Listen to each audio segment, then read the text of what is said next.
Okay, Coach, obviously a big week for Northside football. So talk about the game against Snider. What are going to be some of the biggest keys for this Redskins club heading into Friday night's big contest? Yeah, we just got to work on getting better. We've played really well this year. I know our record doesn't show it. We've been in every game that we've played. We've lost 3 games by a total of 9 points. So to us, it's not so much about what Snider's going to do, because we know what they're going to do and they know what we're going to do. We're looking to play 4 quarters of football and just execute throughout the whole 4 quarters, because that's something we haven't done in a game yet this year. Even the games we've won, we haven't played all 4 quarters. So we're looking just to play well all 4 quarters.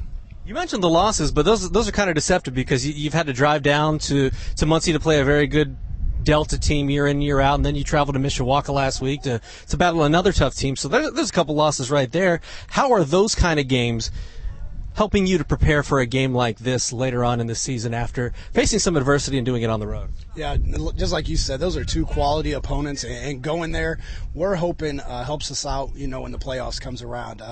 Going to Delta and going to Mishawaka, both were just great atmospheres. They have a great fan base. Their programs are good. They have quality coaches there. So we've played some really good football teams. We had Dwanger on the ropes, and now they go over to Ohio and beat a highly ranked team. So we still think we're a good football team, even though people are doubting our record and what we're doing. If you watch us play, you see that there's glimpses of we could be real good. We just need to execute. When you take a look at what Snider does, like you said, you guys kind of know what each other does. So you're a defensive guy, so knowing that, the heart of their team is their defense, what can you do offensively against Snider to allow you guys to be more successful on Friday night? Yeah, we've always had trouble with their defensive line, and that's been their bread and butter, and they're pretty good up front again this year. So we got to get the ball in space. And, people have heard this interview over and over again with me and Snider and what we need to do. We're going to have to get the ball out to the perimeter. We got to get the ball deep.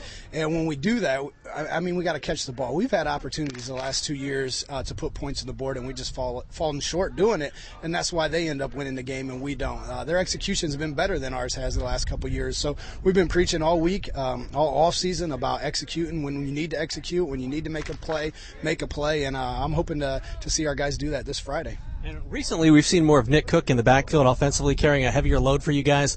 What has he done that has shown you that he can be kind of a feature back in the SAC? And then, what's the situation with DeMarcus? Because I know that starting at the beginning of the season, we thought he'd be kind of the bell cow of this offense. Yeah, you got to love Nick Cook. He's one of, this is my 4th year, and I love all our guys, but there's a few guys where you're like, this kid just has it, and he has a big heart. He's as tall as Anthony Lanier was. He's not as big muscle-wise. He doesn't have as much weight as Anthony does, but the kid has a motor that just goes and goes and goes. And he reminds me of just a lot of me. He's a competitor. He hates to lose. He wants to get after it. So, after about 3 weeks, I've watched our offense, and I went to Coach Mers, our offense coordinator. I said, we need some spark, and why not give this kid at least a chance to see what he can do? And he's given us the spark. He can hit a hole like Anthony did. He doesn't have the moves so much like Lanier did, but he'll hit the hole, which is positive for us. And I think that's kind of what we were lacking with DeMarcus. DeMarcus kind of wanted to get the ball outside a little bit. He was tentative to hit the hole, and Nick will hit it. And for as small of a kid he is, that he has a big heart if he's willing to hit the hole hard. Anything else you'd like to add? Great weather on Friday night. We're excited, and we're hoping for a great game.